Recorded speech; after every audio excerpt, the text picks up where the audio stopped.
soat 9larda kelganimizda bir sutkadan o'tdi, mana shu yoqdan qoldik ko'chada.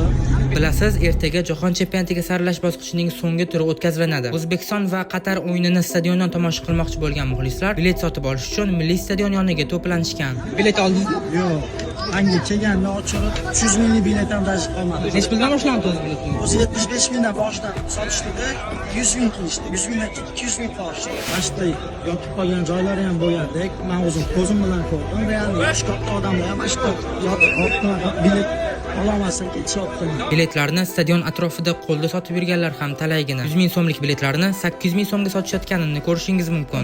Mana Olexda ko'rdim, 700 ming, 800 ming ko'rdim. Arziydimi sizga? Endi ko'rishga nasib arziydi unga.